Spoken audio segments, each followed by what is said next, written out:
Miss Stallings, we have a problem. Yes, what is it? Do you think that Hamlet would be a good ruler of Denmark?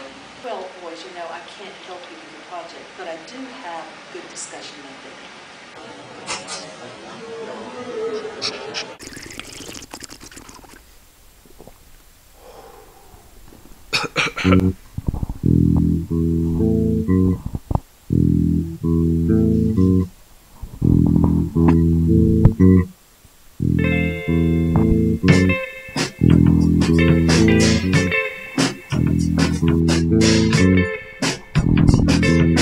Allow us to introduce ourselves, raise those beers. We're spitting about Shakespeare, Elizabethan playwright, keeping his lines tight. He wrote many plays back in his days, but we're talking about a prince who was led astray. His name is Hamlet, taught in England. He came back to a distraught kingdom.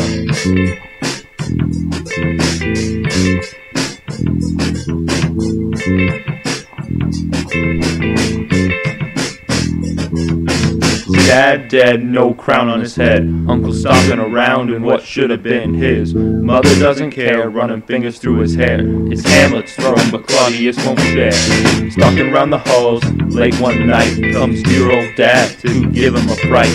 Could he be a demon, critics thought, or just looking for a murderer to be caught? The ghost tells Hamlet Claudius is to blame, and caught on this, Hamlet goes insane. Stumbling into Ophelia's room, grabbing hold of her arm, makes her swoon. Hearing this, Claudius plots and plans, trying to get Hamlet under his command. Here come RNG into play, Hamlet's friends, but looking to betray. When it comes to this plan, Polonius is a fan. Speaking of spying, he is your man. Now things unfold, this and that, and we skip to Act 5 where shit got whacked. What happens is everyone ends up dead, but whose hand is better left unsaid? If Hamlet had been king for good or bad, maybe high tragedy wouldn't have been so sad. Now this brings us to the main point of our rap. Hamlet was king, things would have been whacked. Hold on, allow me to digress. If Hamlet was king, he would have been the best. He was never given the opportunity to prove his mighty ruling ability. His attitude may not be affable, but Hamlet a bad king? Damn, that's laughable.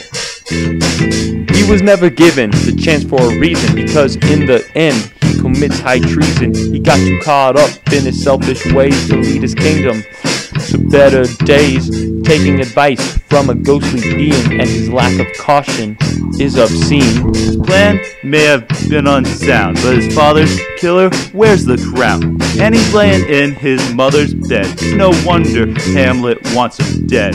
She is an incestuous whore, and Hamlet can't take anymore. Terrible as that may be, Hamlet lost control of his misery. He just sat around being indecisive while Claudius plans to send him to an island. Claudius wants him out of Denmark, convinced he would make a poor monarch. With this assumption he is on point as a monarch, Hamlet would disappoint.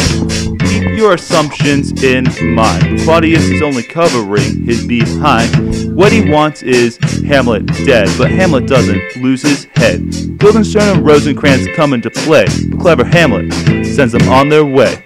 Coming to your rash assumptions, you must have a lot of gumption. My assumptions aren't rash, they are just. In the king's advisor, Hamlet doesn't trust. He can't rule a kingdom without his peers. If Hamlet was an artist, he would have cut off his own ear. His behavior isn't constructive at all, so take that with all of your gall. Here you mean heir, as an heir to the throne. All you can do is bitch and moan. Nah, bitching and moaning is Hamlet's thing, exhibit Z of why he would be a bad king. You may think you caught me off guard, and your lyrics I must applaud, but as king, Hamlet laid our fears to rest. Appointed foreign Brock's king was a success. It's Claudius' fault everyone is dead. Despite appearances, Hamlet never lost his head. He's keen, smart, kid's got heart. Confronted with his challenges, his best outlook is stark.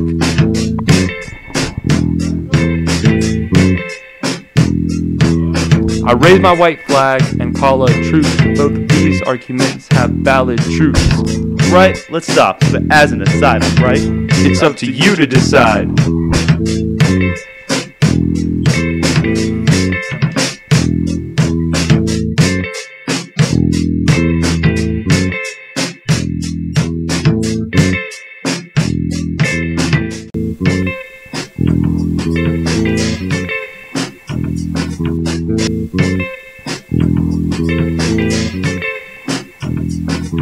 Hamlet.